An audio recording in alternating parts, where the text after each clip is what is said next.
मेरी third term में ही ये थर्ड टॉप इकोनॉमी बनेगा दुनिया की।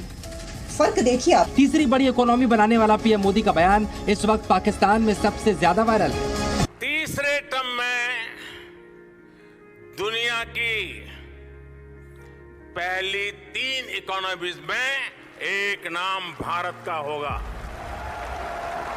प्रधानमंत्री नरेंद्र मोदी कुछ भी कहते हैं तो पाकिस्तान में ब्रेकिंग न्यूज बन जाती है।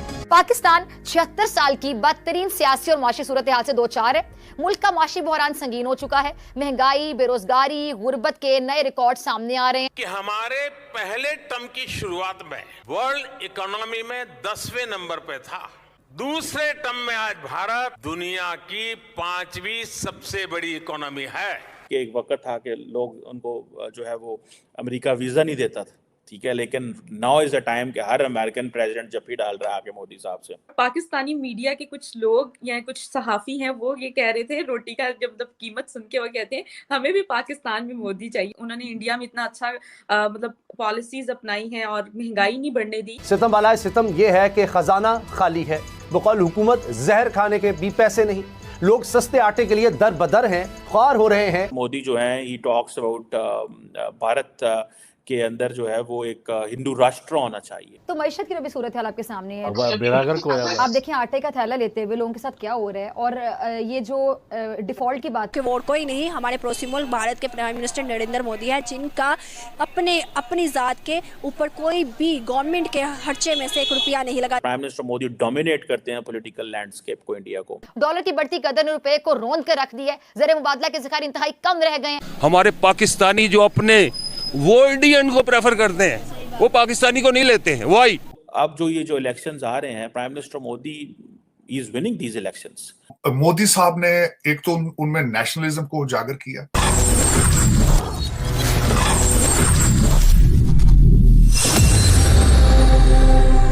हिंदुस्तान पीपल में आपका दिल से स्वागत है। दोस्तों, हम लाते हैं पाकिस्तान की लेटेस्ट रिएक्शन वीडियो।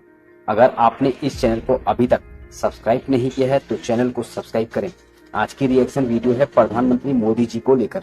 दोस्तों, प्रधानमंत्री मोदी जी ने कुछ समय पहले कहा था कि हमारा देश तीसरे टर्म में दुनिया की सबसे बड़ी तीसरी इकोनॉमी वाला देश होगा। जब से पाकिस्तानियों ने मोदी जी का यह बयान सुना, पाकिस्तानियों को दिन में तारे नजर आ रहे हैं।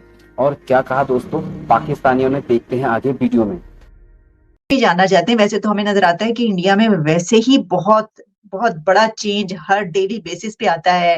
डेवलपमेंट्स इतनी बड़ी हो रही हैं, इंडिया जहां पर इस वक्त पहुंच चुका है तरक्की में, लेकिन क्या इससे भी आगे जाने वाला है और क्या बड़ी चेंजेस आप देख रहे हैं?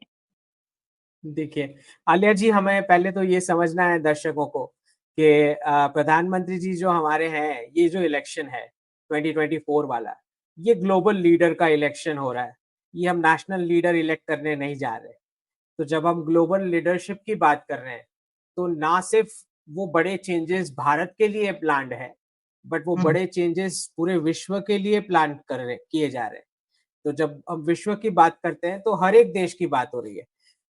लोकली अगर आप देखोगे तो भारत के जितने भी बड़े प्रॉब्लम्स हैं, उसके परमानेंट सॉल्यूशन की ओर हम आगे बढ़ रहे हैं ये थर्ड टर्म में। जो 2029 तक हम बताते हैं कि वो सारे प्रॉब्लम्स, मैक्रो प्रॉब्लम्स, वो सॉल्व कर दिए जाएंगे परमानेंटली। तो और प्रधानमंत्री जी तो क्लियर बताते हैं कि 1000 साल का जो प्लानिंग है, उस हिसाब से जो अचीवमेंट होना चाहिए, उस हिसाब से पॉलिसी को ट्वीक किया जाएगा इस थर्ड टर्म में। तो चाहे वो एजुकेशन सेक्टर की बात हो रही। डॉक्टर अंकित, आप ये कह रहे हैं कि आपके प्रधानमंत्री वजीर आजम नरेंद्र मोदी साहब का टारगेट की प्लानिंग 1000 साल तक है आगे? देखिए, एक चीज तो मैं आपको बहुत क्लियर बता दूं, जो मैं 2 साल से मैं बताता आ रहा हूं, और अब तो उन्होंने भी बता दिया उनके इंटरव्यू में, जो डेट वाइज प्लान उनके पास 2047 तक का तो है। वो तो डेट वाइज प्लान है। हाँ, वो उन्होंने मान भी लिया है। लेकिन जब वो 1000 साल की बात कर रहे हैं तो वो उस कॉन्सेप्ट की बात कर रहे हैं जिसको हम सनातन बोलते हैं। Sanatan means that is valid till eternity. Okay, तो अगर आपके बेसिक प्रिंसिपल्स जिससे गवर्नेंस होता है, चाहे वो एजुकेशन सेक्टर हो, चाहे वो गवर्नेंस की बात हो रही है, इंटरनल गवर्नेंस की बात हो रही है, चाहे वो इलेक्शन फॉर्मेट की बात हो रही है, चाहे वो किस प्रकार की इंफ्रास्ट्रक्चर की रिक्वायरमेंट्स होगी, बजटिंग की बात हो रही है, किस प्रकार का डिफेंस होगा उसकी बात हो रही है। तो पॉलिसी में ऐसे फंडामेंटल चेंजेस जो आपको 1000 साल तक रेलेवेंट रहेंगे, उस प्रकार के चेंजेस की बात हो रही है। तो और ये बिल्कुल सरप्राइज नहीं होना चाहिए आलिया जी, बिकॉज 1800 साल से भारत अकेला पूरे विश्व को 27% ऑन एन एवरेज जीडीपी देता था। मतलब लास्ट 2000 साल का जो रिकॉर्डेड हिस्ट्री है उसके पीछे तो हम जाते भी नहीं, क्योंकि हिस्टोरियंस बोलेंगे उसके पीछे भी 25,000 साल जितना हिस्ट्री है। लेकिन मैं तो ये बात कर रहा हूँ कि लास्ट जो 2000 साल का हिस्ट्री है उसमें तो सब कोई अग्री करता है कि 1800 साल तक 27% ग्लोबल जीडीपी को अकेले भारत ने दिया। ये तो हर कोई मानता है। तो सरप्राइज नहीं होना चाहिए कि हम उस प्रकार की प्लानिंग के लिए कैपेबल है। अब समझने वाली इसमें बात यह है कि 1947 में जो हुआ, जिसको हम बोलते हैं पॉलिटिकली नेगोशिएटेड इंडिपेंडेंस, 15 अगस्त 1947, हम इसको नहीं मानते। हम मतलब जो कोई भी एक सनातन विश्व में बिलीव करता है, जो सबकी अच्छाई के लिए सबका साथ सबका विकास सबका विकास की बात जो करता है पूरे विश्व का, वो कभी अग्री नहीं करेगा 15 अगस्त 1947 वाले पॉलिटिकली नेगोशिएटेड इंडिपेंडेंस को। हम मानते हैं कि हमारा सिविलाइजेशनल इंडिपेंडेंस डे जो है वो 22 जनवरी 2024 है, जिस दिन राम मंदिर का जब वहां पे जो पूरा विधि हुआ जो है, ही टॉक्स अबाउट भारत के अंदर जो है वो एक हिंदू राष्ट्र होना चाहिए, ठीक है। एंड लेकिन इम्पॉर्टेंट चीज़ ये है, मैंने अगले दिन भी ये बात कही थी, that the BJP is choosing and every Indian political party is thinking of having reforms through votes के जरिए रिफॉर्म लेके आना बहुत बड़ी बात है। बीजेपी के अंदर मैं समझता हूँ मोदी साहब अनडाउटेडली एक ग्लोबल स्केल पे he has got a lot of respect उनको मिली है, डिस्पाइट द फैक्ट कि एक वक्त था कि लोग उनको जो है वो अमेरिका वीज़ा नहीं देता था, ठीक है। लेकिन नाउ इज़ द टाइम कि हर अमेरिकन प्रेसिडेंट जप्पी डाल रहा है आके मोदी साहब से।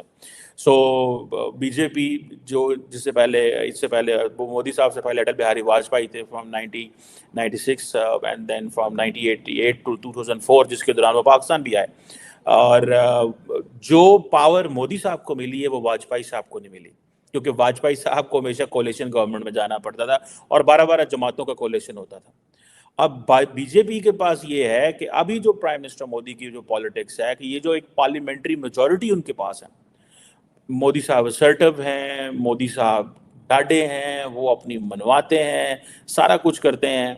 और वाजपेयी साहब को ये था कि उनको अपनी जो कैबिनेट है वो सारी, उसमें बहुत सारे और लोगों को भी इंक्लूड करना पड़ता था, शेयर करना पड़ता था। लेकिन मोदी साहब ने जो पावर है वो सेंट्रलाइज कर दी है और बहुत हद तक पावर जो है वो उनके अंदर आ चुकी हुई है। And he is a one man which is, मैंने वो कई दफ़ा ये पहले कहा है कि प्राइम मिनिस्टर मोदी जो है वो उसको ये एडवांटेज हासिल है कि what ever he says is a party policy, whatever he says is a narrative for the BJP, और कोई बंदा पार्टी के अंदर narrative create और craft नहीं कर सकता मोदी साहब के अलावा। और he is very popular in a sense, जिसे वो कहते हैं ना कि आवाम के अंदर लोग समझते मोदी है तो मुमकिन है, बहुत सारी इस तरह की चीज़ें जो है उन्होंने की। लेकिन प्राइम मिनिस्टर मोदी को जो दुनिया के बड़े आप कह लें कि जो पॉपुलिस्ट लीडर्स हैं उनकी अंदर डाला जाता है, उनका हिस्सा बनाया जाता है। डोनाल्ड ट्रंप के हवाले से उनकी मिसाल दी जाती है कि वो जिस तरह वो पॉपुलिस्ट लीडर थे, इस तरह प्राइम मिनिस्टर मोदी भी जो है वो पॉपुलिस्ट लीडर है। लेकिन उनके जो काम है टुवर्ड्स बहुत सारी स्कीम्स लेके आए, हाईली